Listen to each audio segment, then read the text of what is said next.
This your boy live and direct in full effect out the 832. Y'all already know how I do. I'm live and direct in full effect. My boy live and direct in full effect out the 662. Y'all already know how he do. What's popping and what's dropping, brother Craig? Man, not much, y'all. Hey, well, I got the notification about you popping up on YouTube, but yeah, not much, y'all. Let's draw on something. We'll be returning hopefully in about the next week or so with episode 40. We got a lot to talk about on that, but there's not gonna be too much action packed today because you got two working guys here that's gonna be just winging it on the show. So what we're gonna be talking about on the show today is gonna be talking about this D'Angelo, a trade that I predicted was going to happen. Right. Along with the fact that Jimmy, I heard about the Clint Capella because you talked about that even before. You talked about that 2 years ago when I was living in Huntsville. You said it was bound to happen. But I'm going to talk about a trade that I had rightfully predicted that Jimmy J didn't see coming. Also going to talk about the Andre Iguodala move as well. We're gonna talk about what I said. I got a gripe. I got a gripe with the young and old men, young and older men and women today about some things and what you all need to improve on. And Jimmy J can feel free on that. And I'm gonna take in a spin of my own segment with Jimmy takes the wheel. Craig is gonna take the wheel on the 49er fans because I got a lot to say. For sure, for sure. And matter of fact, let's do that right now. Who you think? Okay. Now we are 4 days removed. We are 4 days removed from Kansas City Super Bowl win. Okay. Yes, sir. Now, to all the 49er fans, the Empire Nation or the conglomerate or whatever y'all call your fan club these days or whatnot, I have the and along with Jimmy J Smooth, and I know he feels the same way. I have the utmost respect, henceforth, strong, bold, and Taylor's word, respect for the 49ers organization, that team, and the fans. But let me put y'all on check right quick. Let it go. Okay? We're 4 days removed from it. And of all fans that are really talking bad about you, you got the Cowboy fans talking bad about you. Okay? I'm not a Cowboy fan either. I'm a Packers fan. 49ers fans didn't hear me I wasn't on Facebook or on Twitter crying about the fact about Green Bay got their ass whooped. Did I complain about it all the time on Facebook, Jimmy? No. Did I get on Twitter and talk about it, bitch about it? No. I got on Let's Draw on something and express my disdain on the very next day, a couple days, whenever I think the following week, I'm not too sure, about how disappointed I was that the Packers did not put forth no fucking effort to stop that 49ers run game. Because shout out to Trey Murphy, and I told him, I would love for I said if the 49ers get to a shootout with Green Bay, it's gonna go in the Green Bay's favor. I said, but if Green Bay ain't prepared for what's to come, it was gonna be in San Fran's favor. San Fran ran the ball 42 times in that game against Green Bay and passed for only 8. Yep. Was I on Facebook crying about the fact for 4 or 5 days to a week or so about Green Bay losing? No, I wasn't.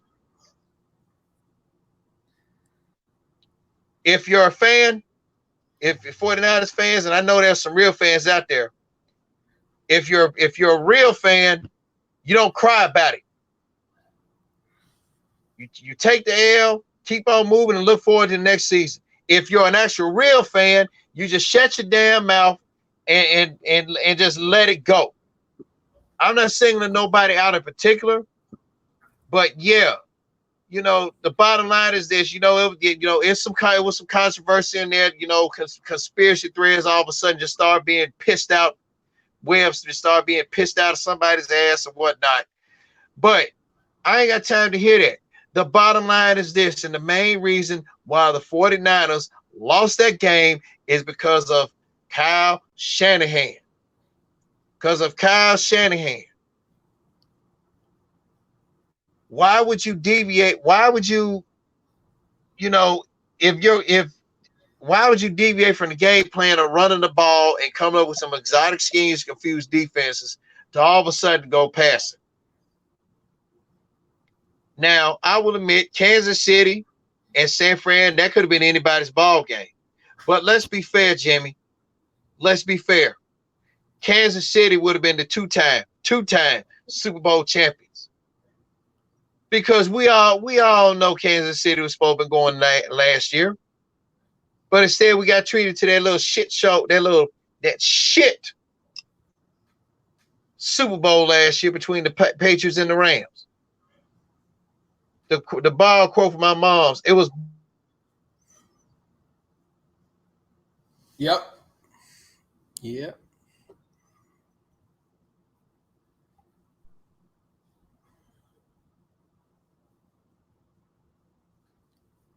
Where you at, man? I have to say, San Fran was a better team in the first half, but Kansas City was a little bit better. Andy Reid was breaking out 1930 and 1948 offensive formations on their ass they wasn't expecting. So, 49ers fans, I don't have no issues with you all on a personal level. Y'all are a respectable team. Oh, and by the way, y'all do have the number one schedule next year. Uh-huh. But it is what it is.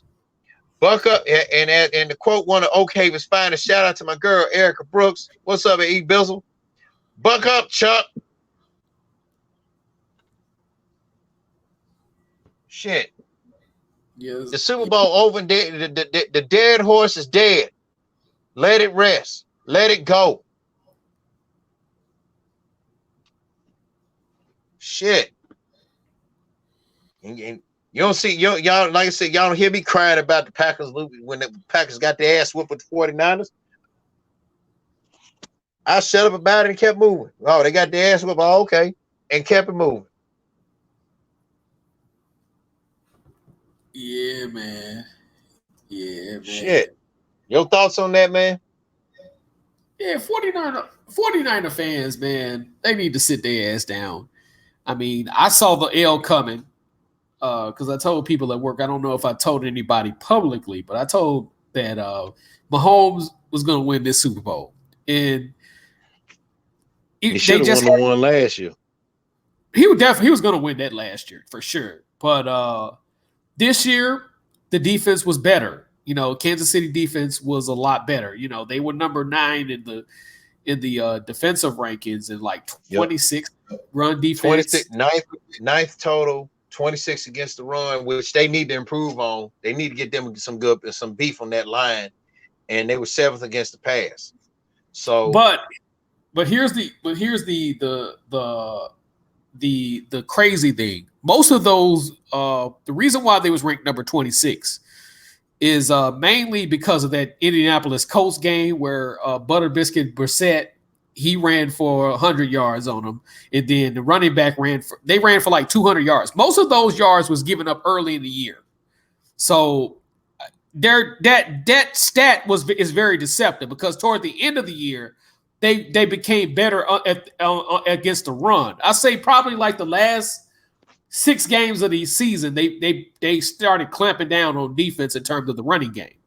You know what I'm saying? So that's a very deceptive stat. Yes, they were 26, but when you give up like 150, 170 yards a game early in the year, that's going to go against your defensive thing. However, the defense started getting better toward the end of the year. So that's a very deceptive stat. The 26 and run defense is a very deceptive stat because I've followed the Kansas City Chiefs very closely. I followed them very closely, and Steve Spagnuolo, it did a very good job with that defense. You know, in the playoffs, their run defense started clamping down on people in terms of the run defense. So with that being said, their defense played a lot better. They wasn't lights out defense, but they did enough to keep their team winning. You know what I'm saying? They made key stops versus the 49ers. You could argue bad play calling, whatever. At the end of the day, they made a key stop. You got 3 straight incompletions, and you gave the ball back to Kansas City, and the rest was history. So, you know, for 49ers fans, just take y'all damn L. Y'all played against a better quarterback, played against a better team. So just hold that L, 49ers fans. Yeah. You should have what you motherfuckers should have did. And I'm talking to the DeBarlo who ran the DeBarlo, one of the DeBarlo family members who ran his own brother off, or his own dad. Well, the story was his sister ran him off, got him to some kind of Ponzi scheme. That's my understanding. Okay, it was the Bartolo's sister, and his nephew, Jed York, his nephew is taking over. So regardless of that, first of all, you should have did Colin Kaepernick right. And that's what you bitches get for doing Colin Kaepernick wrong. And I love every minute of that L. You know, I have my oppositions with Pat Mahomes, but I'm gonna talk about that at a later date. But nevertheless, and like I told my boy Corey Wolf, go ahead. Damn, I lost Jimmy on my end. Shit. It's damn internet. Hold on. Can you hear me? Hold on. Let me make sure. I'm going to the audio. Yeah, because my internet my Wi-Fi signal keeps flipping back and forth, dude. Okay, but anyway, with Pat Mahomes, what was you saying before we got cut off? Because I was telling you that Jed York. I did say Jed York, but they should have treated Colin Kaepernick right. The 49ers systematically destroyed that team overnight with Colin Kaepernick because he took away people from the defense that could have made a difference in terms of keeping the 49ers in playoff contention. And then when they get Jimmy Garoppolo, you know, then you want to start building around the defense. Fuck y'all. I'm glad Kansas City beat that ass. Now, I do have some personal issues with Pat Mahomes, but that's another conversation in itself. But I'm gonna tell you about that greasy head hoe. That greasy head hoe. I think I know what it was. I think I know what it is you're talking about. So I'm gonna talk about that at a later date. But that greasy head hoe, I'm gonna tell you about that greasy head hoe. That greasy head hoe gonna probably fuck around and win 3, maybe 4 Super Bowls. Now I don't see him winning it next year, but he could fuck around and win that thing. Because I see him winning 5. I don't know. Now that may be cutting it close, but he may fuck her because here's the thing about Pat Mahomes. Pat Mahomes is a good pocket passer. He's a good, if you take away his ability, if you flush him out the pocket, he can throw on the run, or he can move out of the pocket and get some rushing yards. So he's an intelligent quarterback. You can't use the stereotypical black quarterback excuse with him. You can't do that. You know what I'm saying? Because he's kind of like a Russell Wilson with a better arm. That's basically what he is. He's like this. He's a Russell Wilson with a better arm and a better arm that knows how to utilize his weapons. Russell got weapons. He can't utilize them in a handicap ass offense. Yeah, and the issue with him, because really it's more so him having to make plays and him having to audible out a lot of those plays and stuff like that. So the problem is they're not mixing up the RPO that they have at Seattle, and it's become too predictable at this point. So, and then they don't have no running game, because in order for the RPO to work, you got to have a effective running game. So with that being said, my boy Pat Mahomes, he's not an RPO quarterback. He can be, but he used a mixture of the West Coast offense, a mixture of some of his offense that he learned from college and a mixture of the BYU offense that Andy Reid, because Andy Reid was a assistant at BYU. So nevertheless, and you know, when you look at it, I mean, cut you off there. When you think about it, one thing I like about Andy Reid, he changes his offense every year. That's true. He changes it every fucking year because he said the reason why he does that is because he don't want nobody copying off of him. Exactly.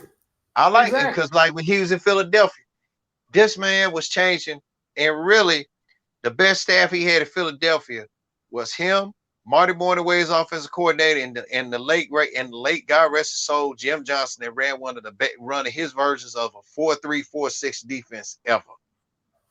Yeah. That's Andy true. You went in and out, brother. And things like, you know, he said, don't be expecting, you know, hey.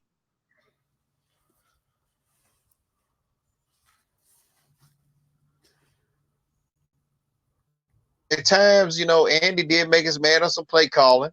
Now, that play he did when they lined up in that 1930s formation, then they did the spin around move and shit like that.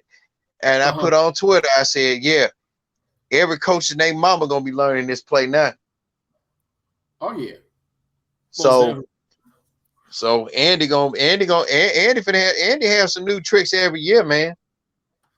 Yeah, and he learned a lot. And I noticed Kyle Shanahan ran some man. He ran some little plays. I'm like, damn, he ran some shit I used to play. I used to run on NCAA Football 13 on PlayStation 3. Yeah. Damn, the wide receiver reverse with the flea flicker reverse with the wide receiver. That ain't nothing but 88 Razor. I remember that play. That's 88 Razor that Nebraska ran with Eric Crouch when they beat Oklahoma's ass. Yeah. So yeah. But you know, Andy, like I said, Andy changed with the times. I mean, I give Kyle Shanahan credit. You know, despite the fact about the fucked up shit he did, he's innovative too. But at times he's just like Daddy. He's conservative. He's too damn conservative. Not only that, Cal doesn't run a lot of screens, and Donovan McNabb exposed that when he was at Washington, because he was telling Cal Shanahan when he was the offensive coordinator at the Redskins, he was like, man, y'all got to run some screens because you're getting me killed just dropping straight back. Because basically he helped finish off Donovan McNabb's career. And that's Daddy the thing that sit down. Go ahead.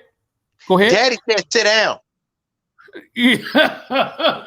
But yeah, he helped finish off his career because he like Donovan McNabb got beat up at Philadelphia mainly because Andy Reid, you know what I'm saying, he didn't understand the importance of maximum protection and stuff like the offensive line coach. But now that he has an offensive line coach at Kansas City, he learned from his mistake with Donovan McNabb, because he took at least 2 or 3, maybe 5 years off of Donovan McNabb because he was getting sacked like crazy. You know what I'm saying? Because the West Coast offense, if you don't install maximum protection with the way things are set up with the West Coast, because they ran straight up West Coast offense, and then toward the end of his career, he started running shotgun, and the West Coast offense generally does not have a shotgun formation. You know what I'm saying? Yeah. So the thing is, he learned his lesson from Donovan McNabb to learn how to protect quarterbacks, and especially guys like Donovan McNabb and Mike Vick and all that. He learned his lesson from that, and that showed with Pat Mahomes. He learned his lesson from that. He was like, man, if you got to run, you take off in this motherfucker. You know what I'm saying? But don't just, you know what I'm saying, run just for the hell of running. You know, be intelligent with it. Run out of bounds. You know what I'm saying? Look downfield and stuff like that. He learned his lesson from McNabb.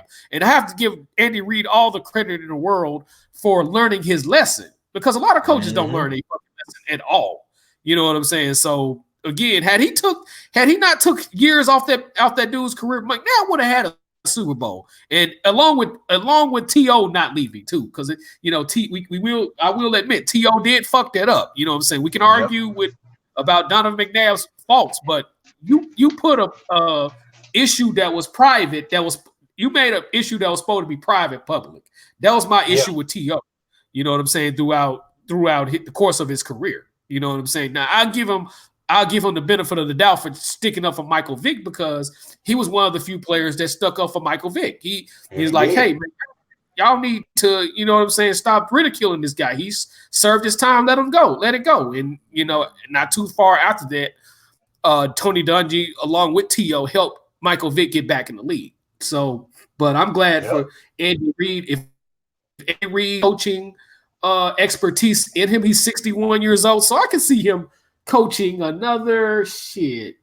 I want to say I stay about another 4 years.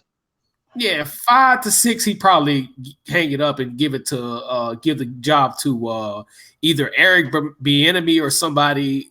I could see him giving that job to Eric Bieniemy if the Hunts is cool about it. So, nevertheless, the Hunt family did a great job on doing what they need to do to bring their first Super Bowl since 1969. You know what I'm saying? So, And if you see their Facebook status I posted up the night they won, man, they ain't won a Super Bowl since Buck Buchanan and Willie Lanier, and probably have. Go ahead. Yeah, man, them up. Like I said, Pops was in the Navy at 17 years old when they won the Super Bowl. Well, matter of fact, he was in the Navy when they won. Yeah, they won in 1970. He's still 17 years old. So I mean, man, he would have been proud, man, if he was alive. That old dude would have been hollering all up and down. They won, yeah. So, and you know something, I have only met 2 Kansas City fans in my life. Really 3, if you include Dontari Poe, because I actually grew up with Dontari Poe in my neighborhood before he went to Woodale and eventually went to the University of Memphis and ended up becoming a 3 or 4-time Pro Bowler and stuff like that. So, but I've only met 2 Kansas City fans, not named Dontari Poe, because of course he played for Kansas City and made a few Pro Bowls with the Kansas City Chiefs, and he still does football camp at Wooddale every year during the summertime as well. But yeah, man, the few Kansas City Chief fans I met, you know what I'm saying, they was in Memphis, and there was a dude. Really, may as well say they from Memphis, because I met them out here in Memphis. I mean, out here in Houston, and they moved to Houston from Memphis. So, it's only a handful of Kansas City fans, and you know what I'm saying, not outside of the state of Kansas and outside of the state of Missouri. So, right, but they deserve to be proud of, because for them to make the comebacks against Tennessee, make the comeback against Houston, I thought their season was over with. I'm like, man, bro, I thought their season was over with when man, that would have been a shitty ass Super Bowl if Houston played San Fran. We knew San Fran would have won that one, but man, yeah, but my thing was, man, they came back multiple times, and Mahomes, as long as they keep those weapons, Mahomes is gonna be that greasy head motherfucker is gonna be hard to stop. That boy got. And I'm gonna tell you when the game. I'm gonna really tell you when I knew the game was over. When he just lobbed that 44-yarder to Tyreek Hill. When I saw it, I was like, "Bro, what the fuck is he doing? Damn, that's it." Yeah, man. The boy got that sauce, man. He got that sauce. He got that swag, man. It's gonna be hard to fuck with that dude, man. If Baltimore don't utilize Lamar Jackson the way they do, this dude could win consecutive Super Bowls like it ain't shit, man. I say the only thing with Kansas City they need to do is to build around the defense. Build around their defense, get some key better defensive players. Secondary is okay, not bad, not a bad secondary. Can get another defensive lineman outside of Frank Clark, because Frank Clark, I say keep Frank Clark, get a couple of linebackers that goes to the ball, and if they get a a shutdown shop defense, because right now their defense is good enough. You know, they'll force turnovers here and there, but they're not shut down. They're not shutting down shop. So if they get a defense that can shut down shop, oh man, that's a team dangerous. But nevertheless, congrats to Kansas City, man. Oh, no doubt. All right. With the NBA, man, tell us about that Andrew Wiggins trade, man. I called it. And I also said if he gonna go to the Warriors, he gonna have to get his fucking act together. Because as much as Jimmy J and I have expressed our disdain for Draymond Green, Draymond ain't finna go for that shit. Steph Curry ain't finna go for that shit. Klay Thompson damn sure ain't finna go for none of that shit. So Andrew, I think it's a good trade. But Andrew gonna have to get his motherfucking act together. He can't be having that mentality talking about he the man. No, you ain't the man no more. Well, you never was the man, period. So rightfully so. And to add on to that, if I'm Karl Anthony Towns, I'm trying to get the fuck on out of Dodge, because at least if Golden State had done that, yeah, okay. But the way it's looking right now, they do have the worst record in the league. You know, they really ain't got nobody. But shit. So hopefully when Curry get back healthy and Klay Thompson he get back healthy for next season, Golden State be back to where they was. Because I'm saying something. The 2019-2020 Golden State Warriors remind me of the 94-95 Bulls. All right. But see, here's the thing. Jordan came back in February, and they got their ass whooped by Penny and them. And what happened the following year? They beat everybody's ass. Yeah, they swept the Magic. They swept the Magics, man. Like they whooped the shit out of the Magic. Shaq was a sore loser about that shit. Dennis Rodman told me, hey, you just got your ass whooped, dude. Deal with it. So I think but you know, it's a good trade. But Wiggins got a lot. Wiggins got a lot of work. He got a lot of work. Got work to do on his end as far as you know his mentality. Now, if everybody on Golden State was happy, I say Wiggins will get him a ring. I agree. Because once Golden State gets straight, I can see that. So, yeah, I think it's a good trade. I also think Iguodala to Miami is the cool's coup. Because from what I've been hearing, Pat Riley wants Dino Gallinari. If he land that, I think Miami has a legitimate shot of putting Milwaukee out. Yeah. And Justice Winslow to the Grizzlies, hey, that's a good trade too.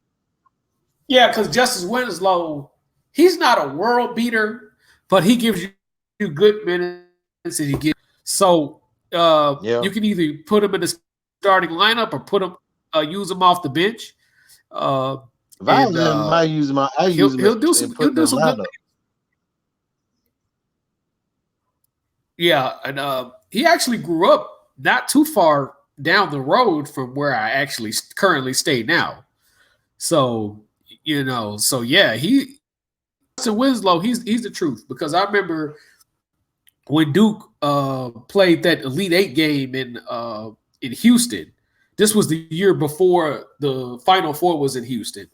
But when they had the Elite Eight out here, man, his whole family was packing that stadium, man. So Justice Winslow, he player, man.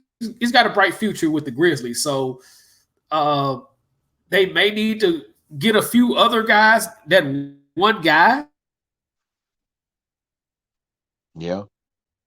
don't know their positioning, because if they can slip up to number 7 or number 6 in the playoff position, I think the Grizzlies is a team to watch out for. Because Ja Morant, his mental fortitude is on a whole nother level.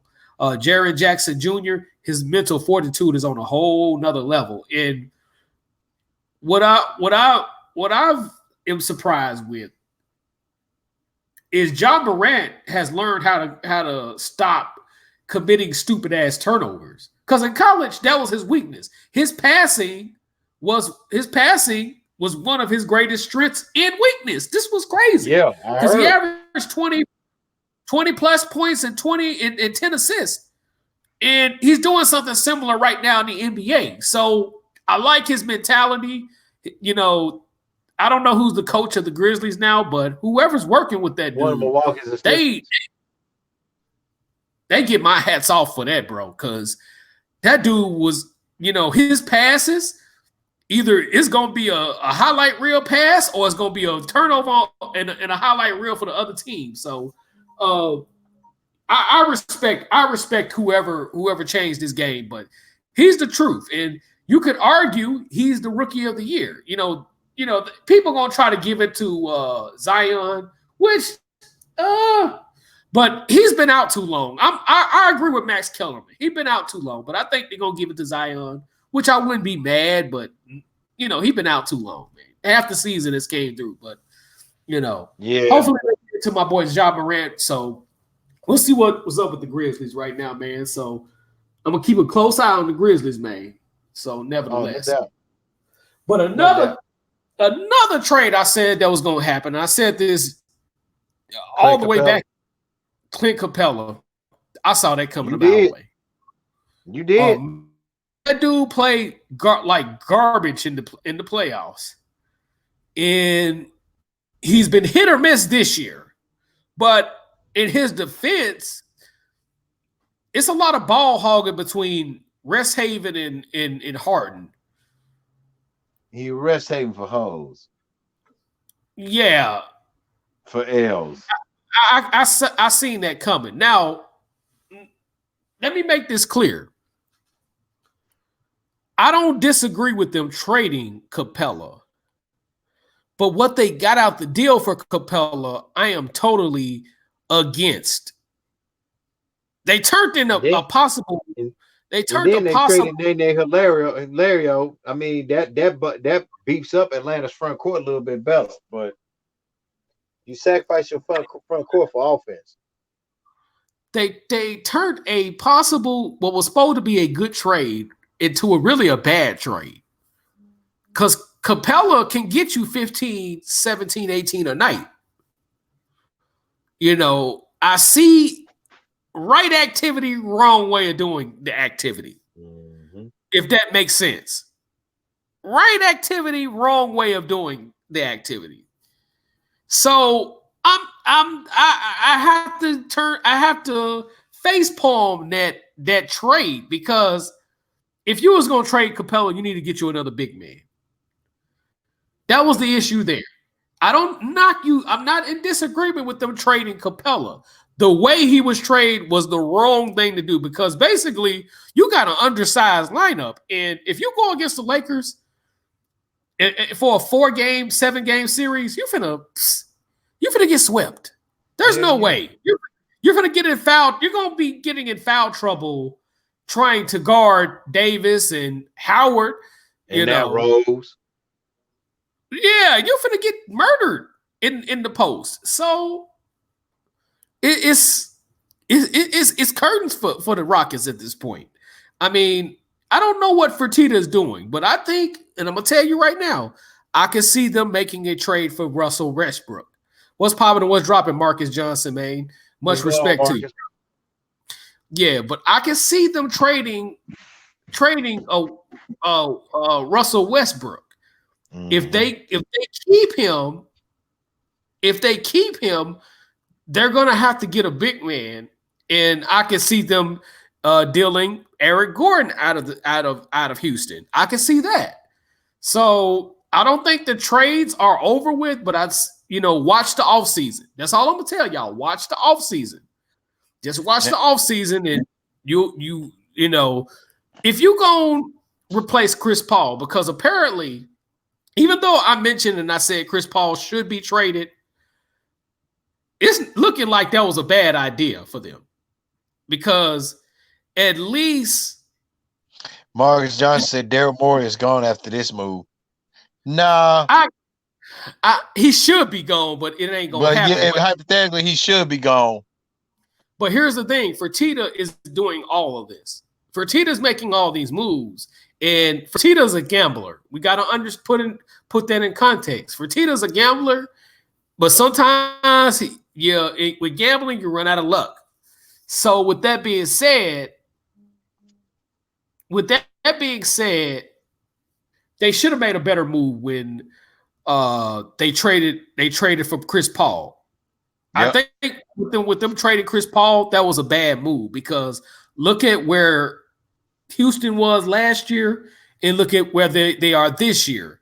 Because at least Chris Paul, they would, even if they jack up a whole bunch of threes with Chris Paul and James Harden dribble driving with penetration and kicking out, they would get their teammates open.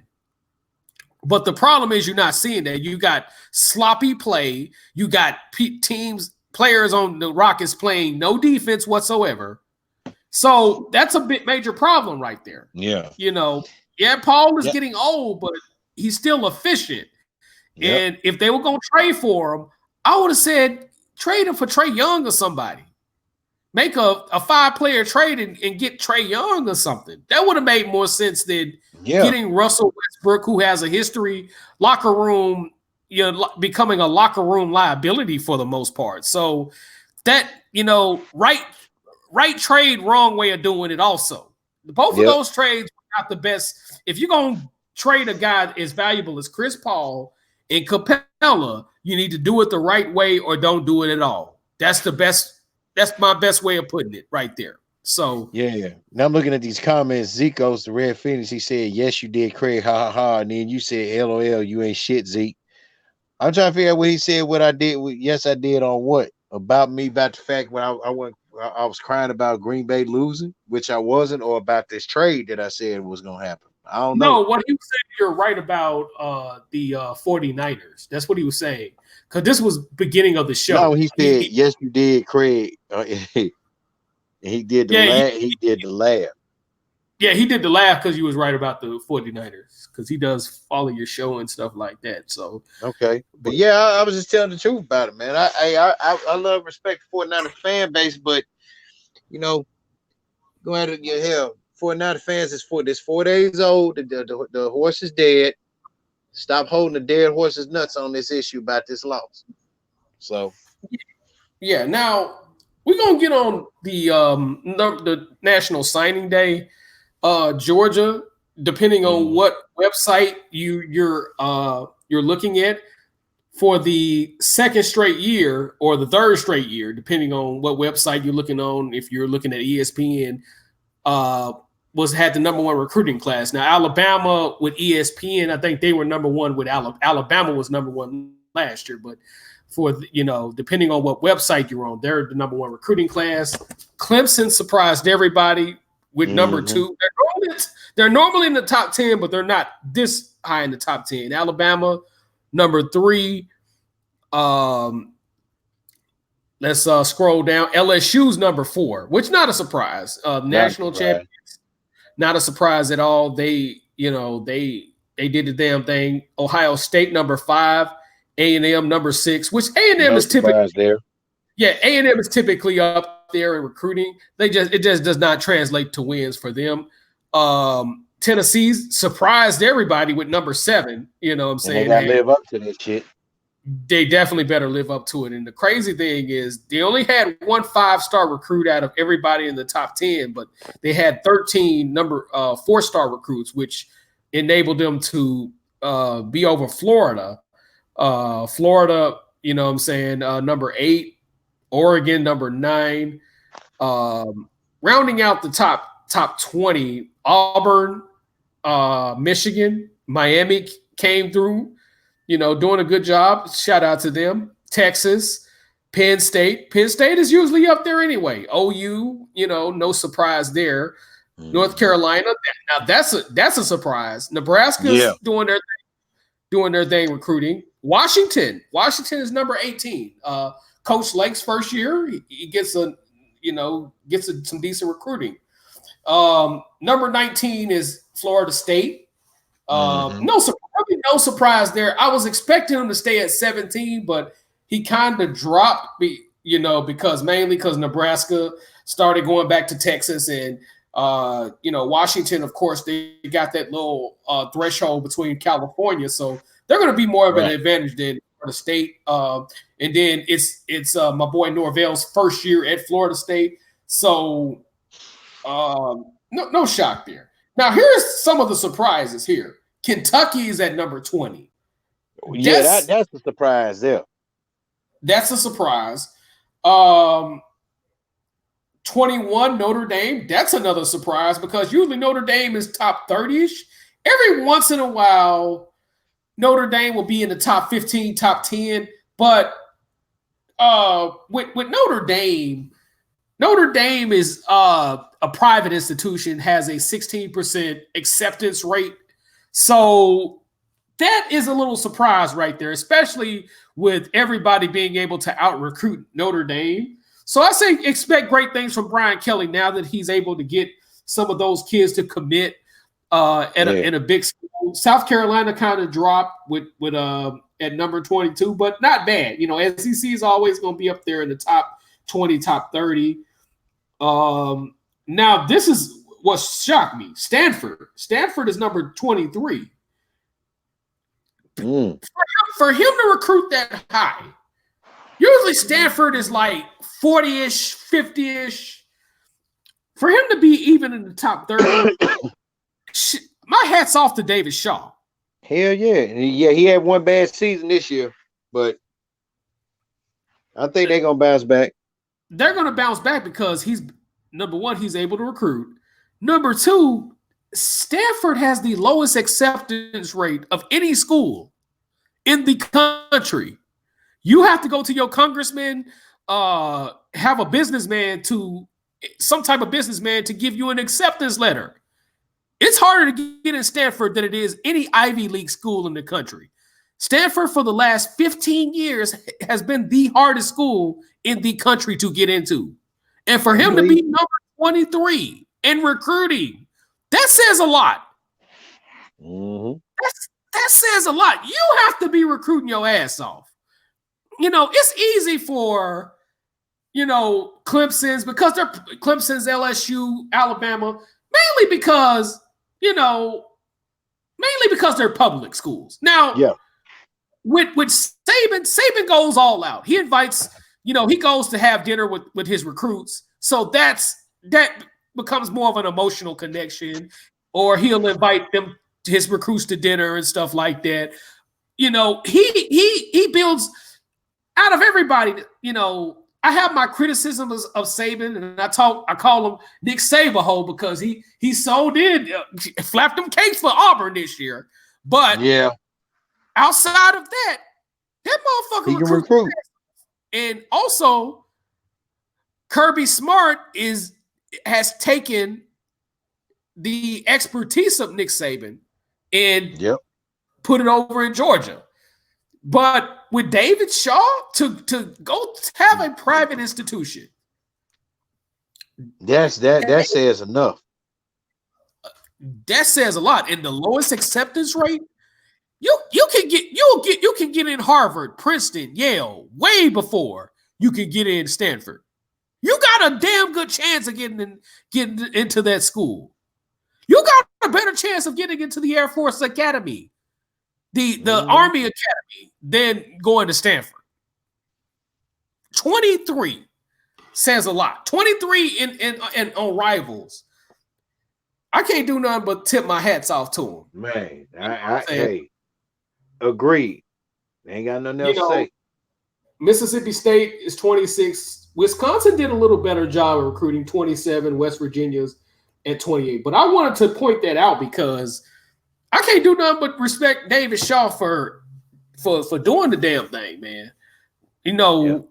That's some hard shit, bro. You gotta, because imagine how many kids he recruiting, and the woman at the admissions have to tell a kid we can't accept you here. That's you coming in people's houses or and the woman at the admissions place, I don't know, admissions telling these kids, we can't accept you after you doing all that hard recruiting. So he done recruited his ass off. He deserves everything he gets. And I see why Stanford, the other David Shaw, because there's a businessman, I think he's a billionaire, David Shaw. That's no relation, but he's a part of Stanford. I see why that brother put that money along with the other businessmen, put the money on David Shaw and the football coach David Shaw and be like, we gonna keep you here, dog. Yep. We gonna do it. And he actually was Jim Harbaugh's handpicked successor. Yeah. So, my hats off to that brother, man. Oh yeah. So man, what's the next topic we gonna get on, man? This is a quick little fact or fiction topic. You ready? Go ahead, brother. Fact or fiction? LSU gonna take a step back next year. I have to say fact. Agreed. And why is that? They're gonna take a step back because number one, they ain't gonna be playing in Louisiana to win a national championship. Because if I had knew that, I probably would have changed my pick against Alabama. But nevertheless, it's still a rivalry game. But it's gonna be hard to dominate the SEC and to dominate Nick Saban like that.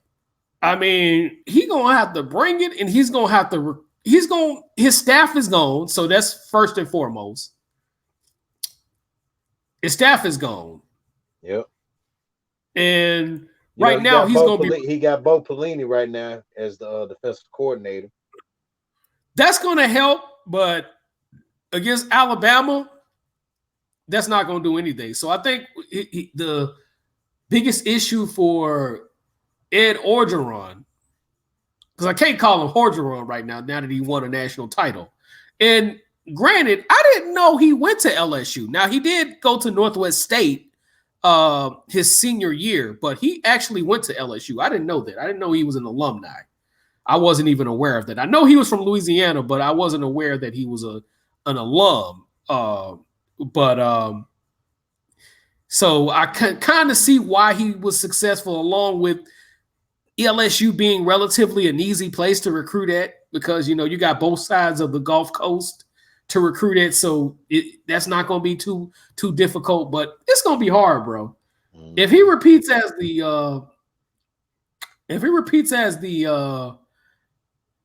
a national champion, I'm gonna eat some 911 wings again, goddamn it, just for that that dip, goddamn. Nah, because go ahead. I'm gonna eat them 911 wings for real, because this is that motherfucker's gonna be hard. Now remind me that too. Buffalo Wild Wings too.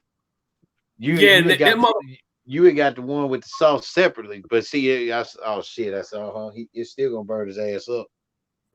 That motherfucker, I got the hottest motherfucker in that hole. That motherfucker was a beast. So, but yeah, where Ed Orgeron has an advantage at for LSU is he won a championship. So they're going to keep him there at least for 5-6 years, because if they just up and fire him if he just have a fucked up year, that's going to look bad on LSU, and then coaches ain't going to be wanting to come there. Coaches is not going to be wanting to come there because, I won a national championship for you and you fired Ed Orgeron. So that's going to look bad on them. So I think they're going to give him about 5, 6, 7 years at the most if he shits the bed with LSU. But I think him being at the age that he's at with his Popeye sounding ass, he's probably fuck around and retire.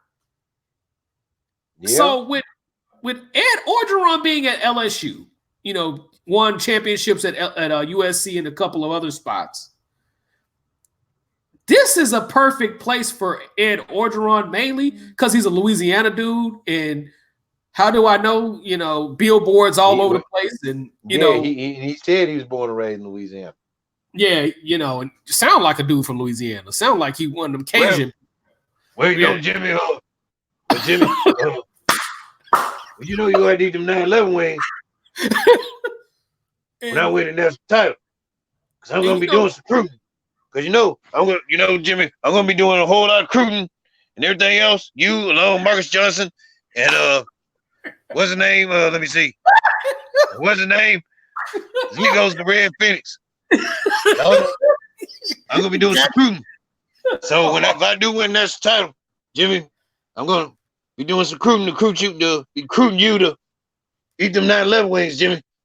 So it's recruiting. But in my head, those wrong voice. I gotta agree with you there. It is a fact because I think we're gonna take a step back. We lost Joe Brady, but we lost David Randall. We lost Joe Burrow. We lost Thaddeus Moss. We lost our leading receiver, and we lost just about everything. I just hate to stomach the idea that I got to bring in another quarterback, and I hope he knows what he's doing. Because if not, I'm going to have to get old Steve Ensminger and my new offensive analyst to do some more recruiting. So, going to have to bear with me. Because if I do make it to a BCS championship playoff game next year, I'm going to prove that this 15-0 season was no fluke. But just remember, Jimmy. Jimmy, I'm going to be doing some recruiting. We're going to recruit. Yeah, and that's one thing, because Ed Orgeron was one of the lead recruiters at USC as well. Yeah. So, I'm going to be honest. I think he would have won one at USC had he stayed. Had he stayed and been given an opportunity, and I think that was that was a move too soon right there. I'm going to be honest with you. The Ole Miss job, he shit the bed with that Ole Miss job, but LSU, him being there and understanding the expectations and being a Louisiana boy, you can't come to Louisiana bullshitting as the LSU. Being the head football coach of LSU, that in itself, that's kind of like being in some ways, what NFL team can I compare it to? In some ways, that's almost like being the Cowboys head coach to a certain degree, in the sense that when you become the head coach of the Cowboys, expectations is gonna be high or you're gonna be about it. So that's a whole nother, him being raised there, that kind of played a factor in him winning that championship, because he knows, if I fuck this up, not only I got to go to the dinner table in front of my grandma and mama and hear and never hear the end of it, but he saved himself some time winning a championship. So if I'm him, if I don't get another championship within the next 5-6 years, just retire. Don't try to coach nowhere else. I don't like Ed Orgeron. Let's be clear. I don't like that Popeye the Sailor Man foo-foo sounding the motherfucker. Let's be clear. But I'm gonna put my beef with your ass to the side. If you ever come across this live stream, retire. If you're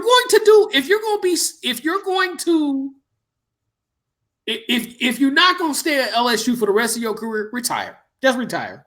You don't need to mess up your legacy, because you've already got a legacy at LSU. And that's the only place you need a legacy at is LSU. Because all the things that happen at Ole Miss, USC, that's gone forever, because you got a championship in your home state. You ain't got to hear your family members talk bad about you at the dinner table all the time. What you gonna do at LSU? When you gonna bring us back a championship at the Bayou with the Bayou Bengals? His big brother probably sound like his ass too. Goddamn it, you know what I'm saying? So he got somebody in his ear. So if you don't get another title within 5, 6, 7, 10 years, retire. Just retire. Don't go nowhere else. Just retire in your home state. That's your best bet. And I'll be going to Louisiana pretty soon for the Mardi Gras. That'll be my first time actually going to Mardi Gras. So, Oh, okay. Be careful, there, man. And also, with that being said, before I get off this particular topic, I know Raising Cane's, the owner of Raising Cane's, he's a LSU alumni, or at least a person that donates to the school. I didn't know it was based out of Louisiana. And they had a whole bunch of billboards promoting Ed Orgeron and stuff like that. They pushed Ed Orgeron into that national championship. They made sure, and when Raising Cane's is behind you, because it's a lot of alumni. They have some rich alumni, but that's one of the notables. And that's probably how he got that $42 million contract. You know what I'm saying? Is Raising Cane's, of course, a host of other alumni. Because he got a $42 million, I want to say 5-year contract, some shit like that. So that's not bad. Yeah, that ain't bad. That's not bad, but he ran into a good situation at LSU. Tom Herman, aka Tom Bitch Ass, turned his nose up at LSU, and Dumbo Fisher turned his nose up at LSU because he was the well, they wouldn't won no championships anyway. They would have fucked up a good situation.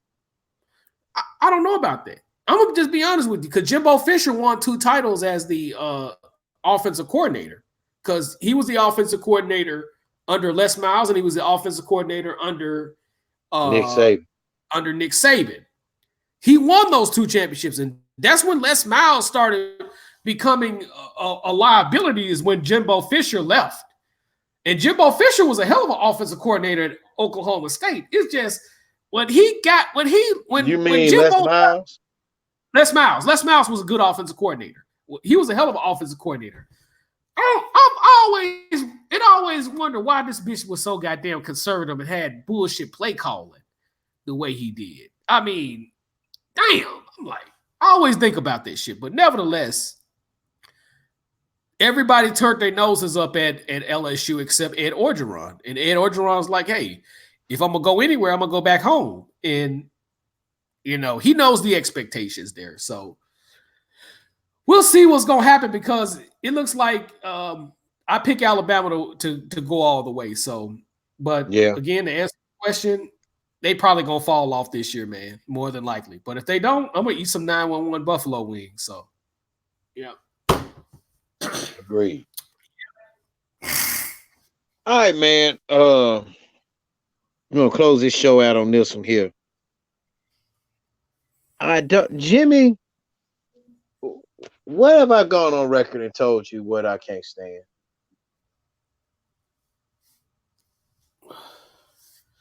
Definitely untactful people. That's one of the things. And young people that don't listen to shit. That's one of the things. That's one of the other things. So, okay. Monday at my job, I'm not gonna say what it is in my job, the name of my job, Jimmy. You know where I work at.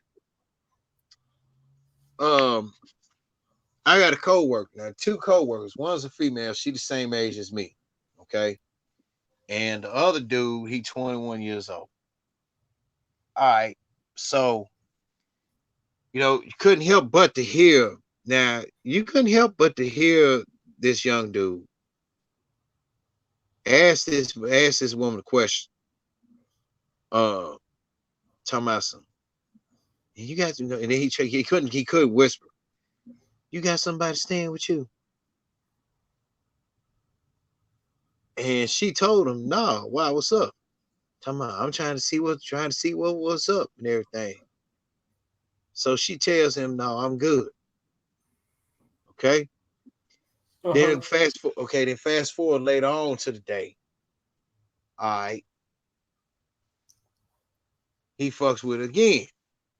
But this time, the man asked her about her daughter. And they're gonna tell her, "Man, set me up with one of your daughters." And she told me about this. Okay, I witnessed firsthand on the first part of the story, but the second part of the story, after she told me that, I was like, what kind of sick nigga is he?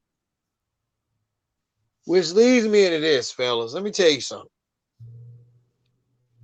Jimmy J and I, we ain't the ones that tell you how to do your business, but in this rare occasion, you know, Denzel said it best on the line of American Gangster. You only live to be a young fool once. Okay. If you gonna do something like that with a woman, like I'm gonna say it, negotiating to get some pussy from her that night or on certain nights, don't do it in front of public. Don't do it in Exactly. public. And you know, felt and saying and I'm admit the woman she was nice looking for her age. Okay. I ain't, nice looking for her age. Okay. But for this dude to ask her to set him up with one of her daughters, that's just fucking sick. How the fuck you gonna jump from the mama? How the fuck you gonna jump from want to bust a nut to the mama to the daughter?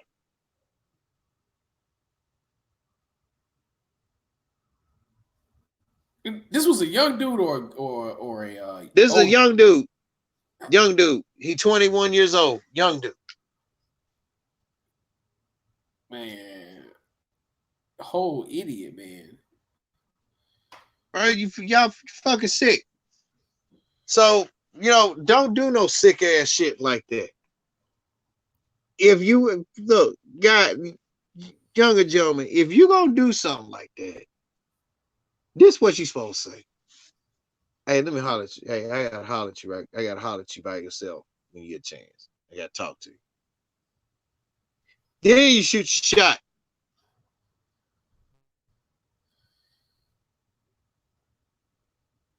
You don't goddamn shoot your shot in public in front of everybody to kind of hear what you saying, and then you turn around and inquire about the woman's daughter. Come on now. Yeah, Let it, that was huh? that was out of pocket. I agree. That was past out of pocket.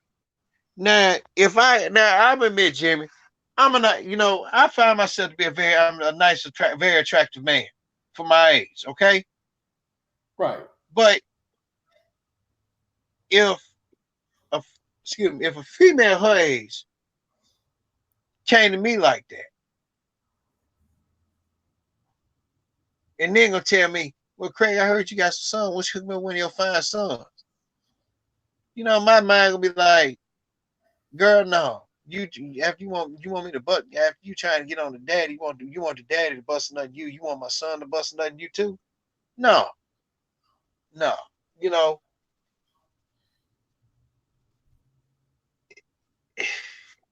Jimmy, I just can't explain this shit, but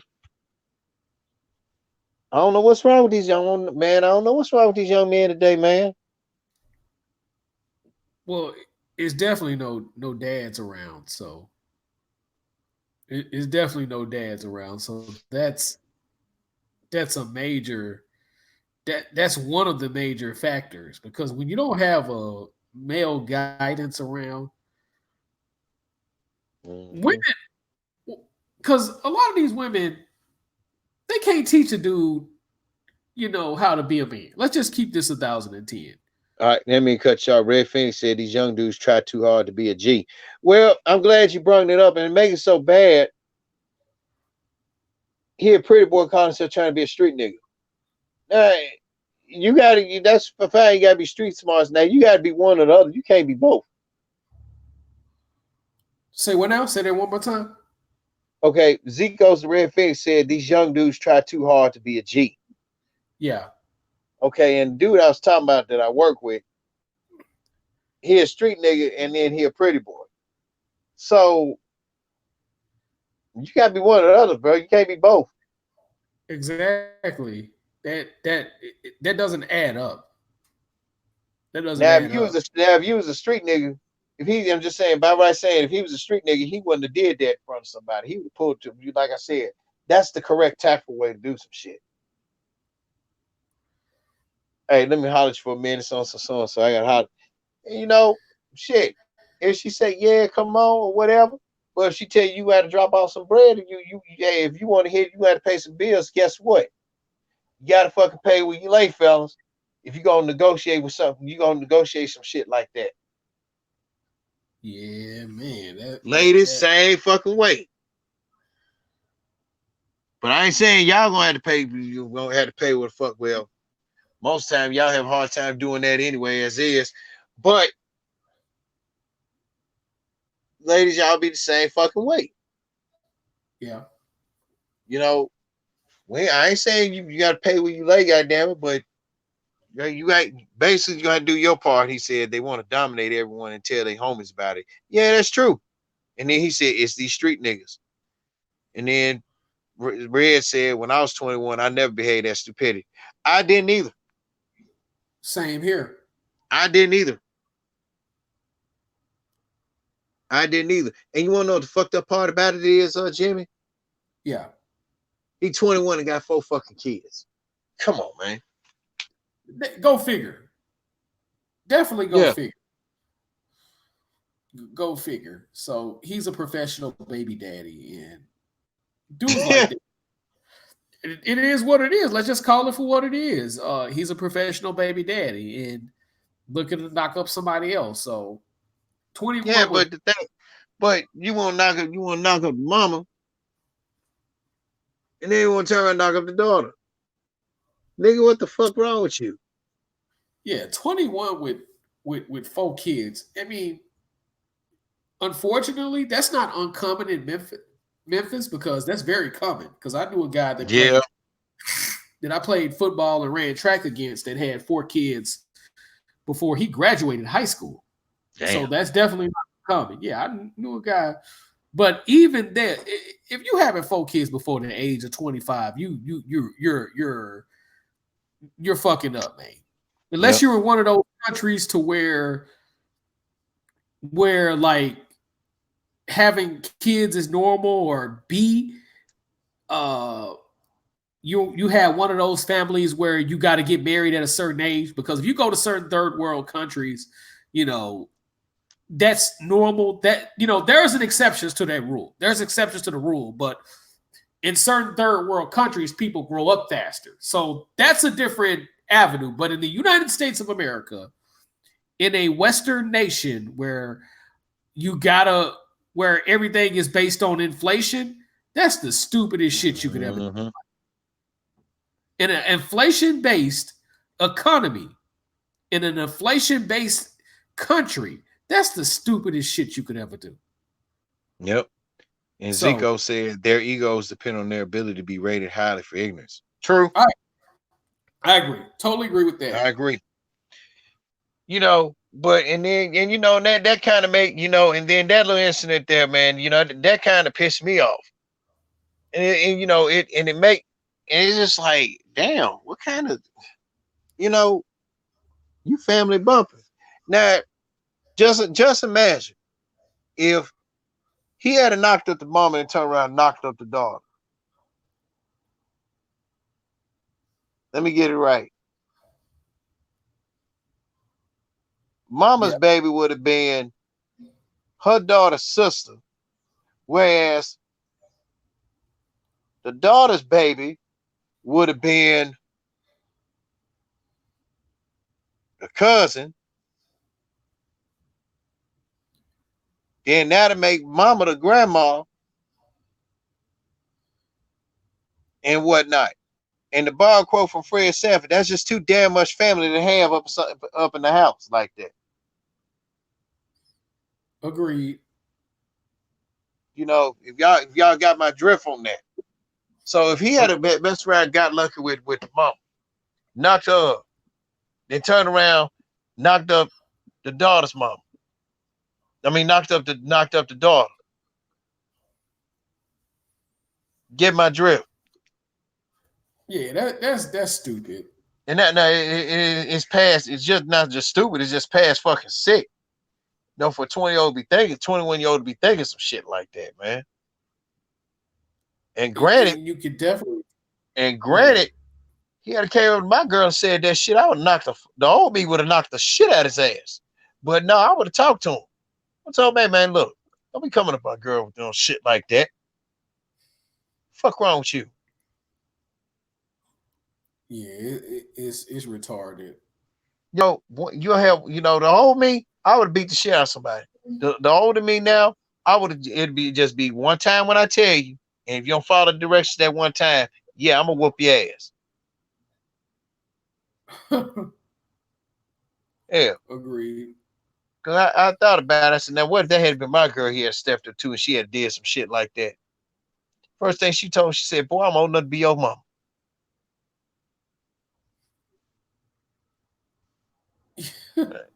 No,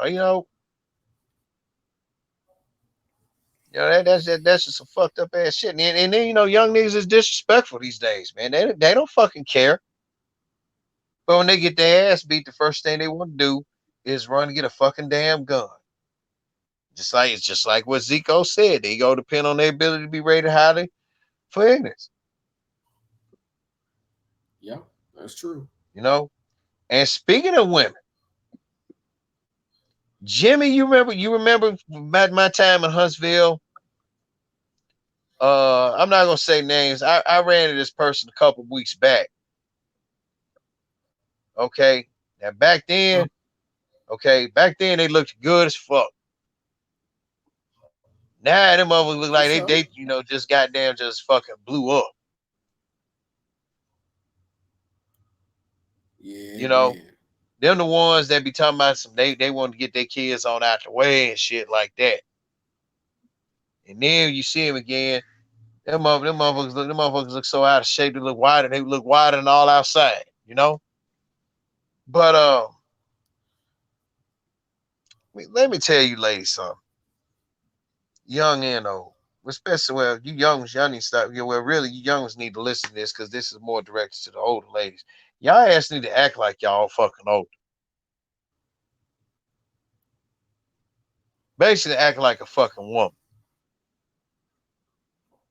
Because Exactly. because if you got this fucking mentality that talking about I'm single, I don't need no man. Well, if you don't need no man, what you doing with 2 or 3 kids? You needed a man for that, didn't you? Understand? That's Huh? That's some real shit. Some You real said some real shit there. Real talk. I done met several bunch of very, very egotistical, pissy poor women. And I don't know if they just do it with me because several of them have admitted in the past they just did it with me. They just said some of that shit to me because, to get them out their face and just go to show you how stupid they are. I don't be wanting no more kids. But then when you see them about 2 or 3 months later, they fucking belly be full as hell. But look, y'all the women need to start acting like some fucking old, act y'all damn age, not y'all shoe size, okay? Y'all need to stop always talking this dumb shit about what you need, what you don't need, you don't need this, need that. Maybe the problem is you. There you go. You always say, I don't need this and that. Well, I'll tell you what the reason why you say, let me tell you what you really don't need. You don't need yourself. Because you've been at the world because some dude that fucked you over. You done got used to being you done got used to some little fucked up ass environment that you were raised in or whatever. You done saw a lot of things that went on with your family and your parents, and you decide you want to be that fucking way. Don't. And another damn thing. If you gonna be out in the fucking public, that's cool to let your ghetto out. But I would tell all my past. I told all my past exes and my present this. You with me? I ain't the nigga out in South Memphis you talk to. There you go. I ain't condoning that shit. You got me fucked up, and when I mean it, hey, I say what I mean.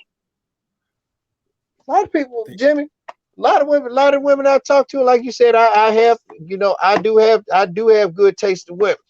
Okay, they will tell you, create no bullshit about that.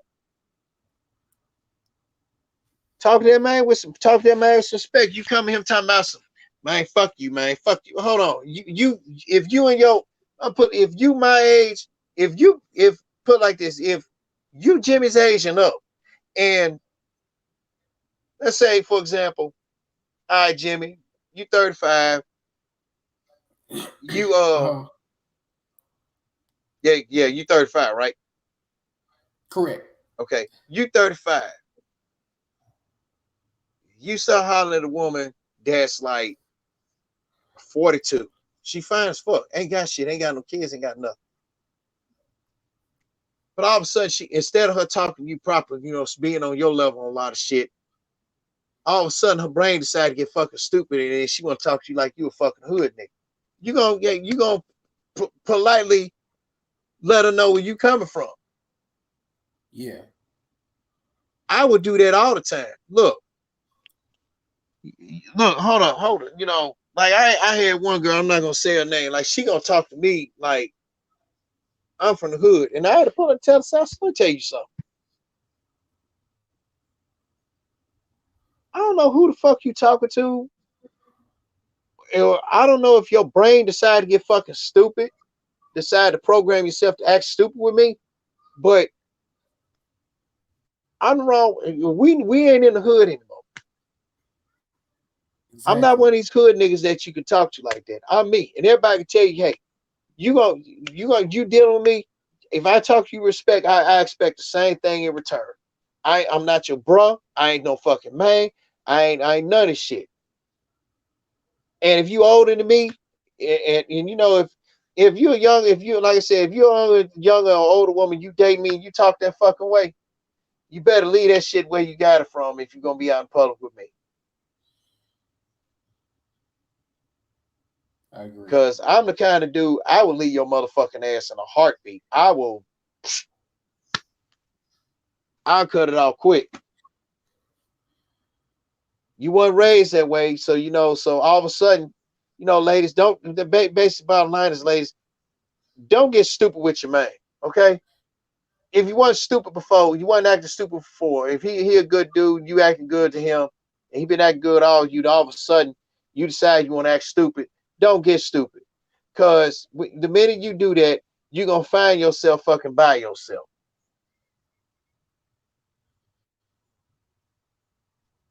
Exactly. And I've always hated that shit. Yeah, so what? Yeah, so what? I lived in South Memphis for a while. But when I'm out with a woman, Craig Smith is gonna come out of me. I ain't gonna be talking hood slang. I ain't into all that shit. You know, and there's some women out there that fucking know better. Yeah.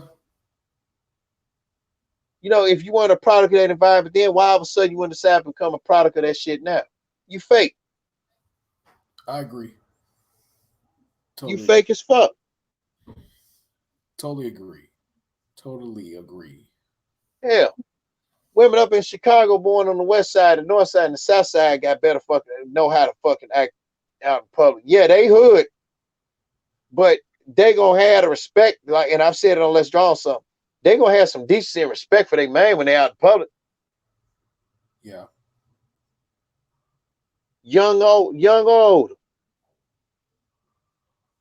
Shit, y'all, man, y'all older women know fucking better, man. Y'all just kill me with some of that shit. And I was talking about what you don't need. What is you fucking bitter about? Exactly. You know, when you get that liquid courage in your system. You get that fucking liquid courage in your damn system, and all of a sudden you want to act stupid. Yep. And that's automatic, man. And that's an automatic turn off for any man. Me, you do that, you get stupid, you had that liquid courage in your system. I don't want to fuck with you for a couple weeks.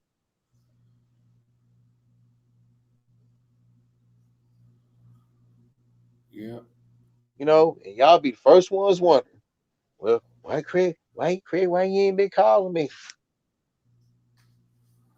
Jimmy, why you ain't been calling me? Because I can. And my answer would be, well, let me turn things around and ask you a question.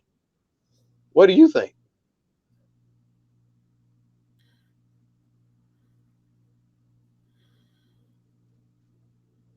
You know?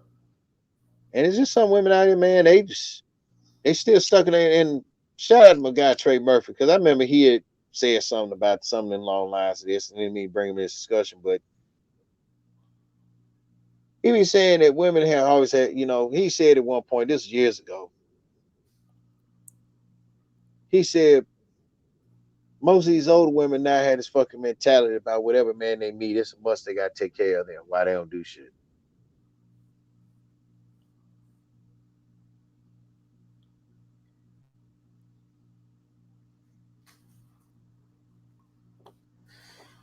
Whew. You know, and that had me thinking. I was like, yeah, I see. That it's sad. That's how they thinking now. You know, Yeah, man. but man, just that right there, what the young man did. But really, it pisses me off with most of with most of these women today that's young and old, young and older. They don't. They ass don't want to. They always stuck on that fucking uh quote unquote independent attitude. I don't need no man. You don't need no man. What the fuck you got kids for? Real shit. That's some real shit, bro. And then and tell me if you heard this lie before. They'll always tell the lie talking about some. I ain't be stuck taking care of no child by myself. Yeah, okay.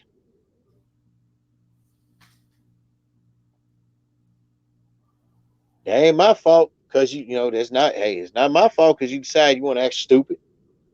It ain't Jimmy's fault to decide you want to act stupid. That you want to be alone, or if Jimmy talking to a woman about having a firstborn, and you say that old fuck shit, and you say that old stupid ass fuck shit.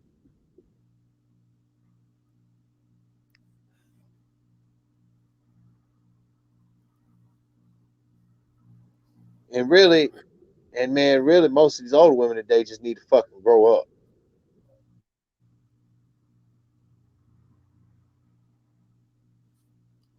Not every good. Let me tell you something, ladies. Not every man out in this world gotta have, and I'm gonna say it's real shit. Just cause he got big muscles, big this and that or whatever, then I can't say what I want to say because there'll be some backlash on that one. That don't necessarily make him Mr. Right.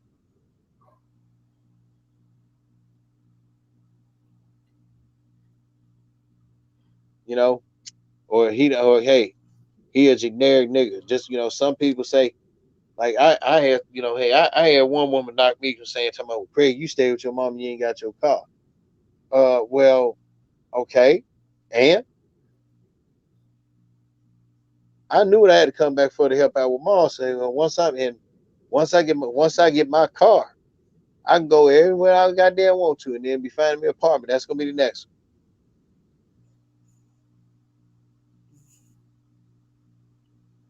They women are always the main ones, and then fellas, if Jimmy fellas the same way. Talking about, I don't need no woman. Well, if you don't need a woman, what's she doing with one of your kids? Yeah, that that's a head shaker right there. So You know.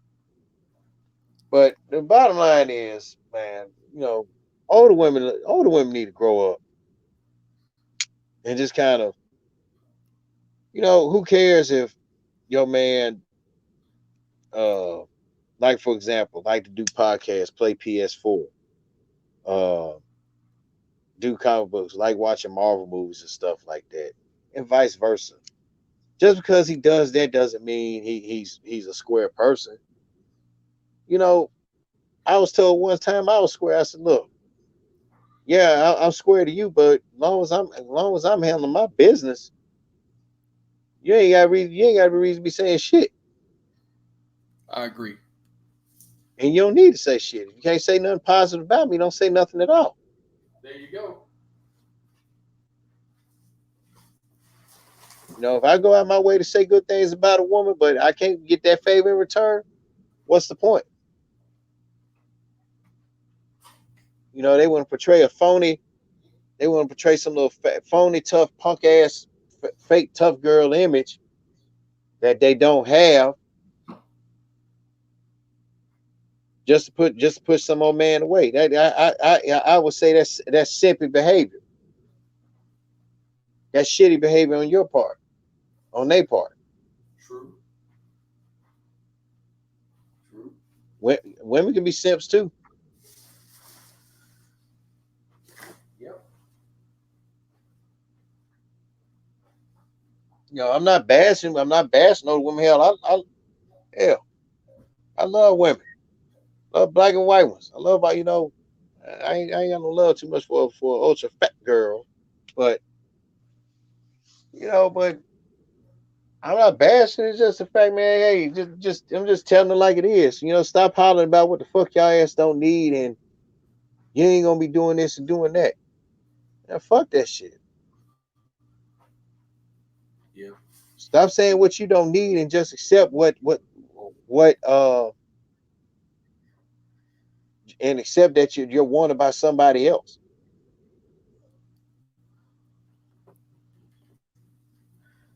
And if you can't accept that, both end, ladies, gentlemen, and there's something serious fucking wrong with you. Because again, that type of mentality, that type of fuckery behavior and shit like that, you would ultimately find yourself by your fucking self.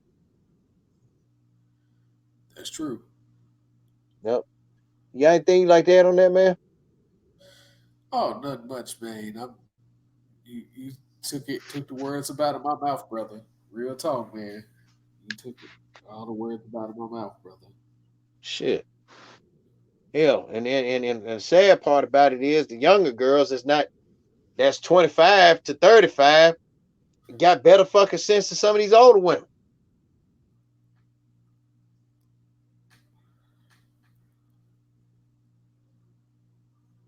And that's it.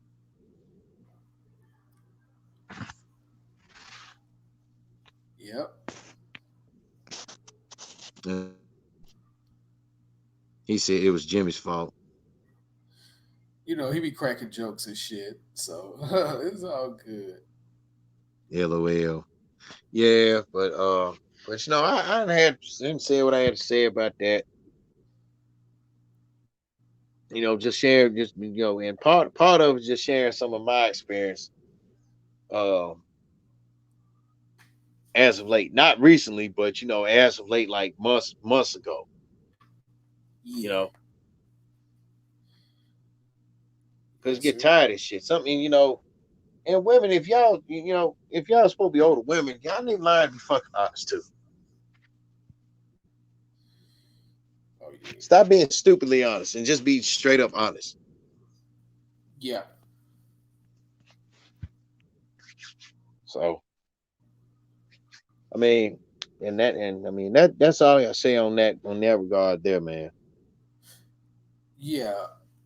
Also, before we end this podcast, I'm gonna do a special show for Kobe Bryant in particular because with me just because usually when somebody dies, on the exception of Aretha Franklin, Joe Jackson, uh, because those particular people they needed an explanation. You know what I'm saying? So we're more likely gonna do an hour, 2 hour podcast just for him. We'll do it somewhere around the time of no later than a few days after he gets buried into the ground. Because there are some things that people really don't know about Kobe, and there are some things that people have forgot about Kobe Bryant. So I just wanted to give him a special podcast because when he died, he literally said we need to do a special show for him, and Yep. I didn't get around to doing it because mainly my ass was fucking tired. When I work, I've been working 10, 12, 13, in some cases 17-hour days, Damn. right on legal limit. So sometimes I only got time for. Sometimes I don't even have time for a fucking 1 minute shit talking thing, much less a whole hour. So, you know, Damn, this this has man been stay one to of work the days 17 days. So shit, when you get home, dude, only thing you can do is just take a shower and go crazy. to bed. Huh? Yeah, there been a couple of times. So, and a lot of my work schedule's going to change, you know, as well. A lot of that is going to change, you know, mainly because I'm going to, you know, going to do some upgrading as well. But nevertheless, man, we definitely going to do a special show for Kobe and, represent him the right way. Because, you know, I literally came around that timeline. You know, I was like in Right. elementary school when he came to the NBA. And Yeah, there's a lot. I graduated. I had graduated high school the month before he got drafted. Yeah. Because if y'all knew how big, significant Kobe was as a teen icon and you know what I'm saying, and as an NBA player, y'all would respect him a little more. So we're gonna go into Kobe's life. Uh, you know, hopefully I can get that show done this weekend. If not, you know, it'll be, you know, not too far from, you know, the time they go on and bury him and Gigi in the ground. And rest in peace to Kobe Bryant. Nevertheless, Yeah, man. no doubt. And No not only doubt. that, and on that show, I'm gonna go in on some motherfuckers too now. And hold on, and I'm finna say this right here before you do.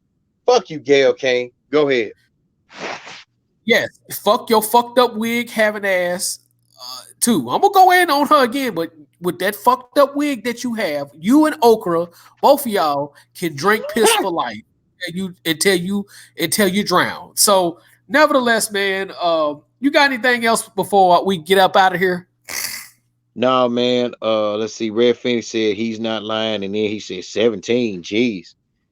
Yeah, I mean, shit. Kobe turned 18 before I did, so shit. Yeah, He turned 18 in August. I turned 18 in October that year. He was a Virgo, so that explains why he got on his teammates so much. Because Virgos like things to be done to perfection, and you know that was just his trait. But nevertheless, man, Well, Libra's the same way, but don't fuck around and you know don't fuck around and try to fuck us over. Because we've been to know when you fucked us over before you even do it. So well, Libras are more diplomatic than fucking Virgos. Virgos is just harsh. They say any old everything. Goddamn it, you know. So you know, but nevertheless, you know, with the guy Virgos, they're a lot cooler, but they tend to have that critical they tend to be overcritical at they're critical sometimes. tendencies. Yeah, so but nevertheless, man, rest in peace to Kobe and Gigi. And you know, my condolences go out to, you know, Jelly Bean and his wife, and the sisters, because I didn't know he had sisters. So I'm gonna do some more research on that. I didn't know at all until Yeah, I knew he had one. I knew about two of them. Yeah, I didn't know that at all. So, you know, but I know a lot of stuff about Kobe outside of that. Now that I did know. I'll be honest with you 1000%. So if you don't have anything else, this your boy, that's it. live and directed. Okay. This your boy, live and directed, full effect, out the 832 with my homeboy out the 662. And y'all already know how both of us do. Peace out. Good night. Don't drink and drive, and live your life with pride. And the pleasure has been all yours.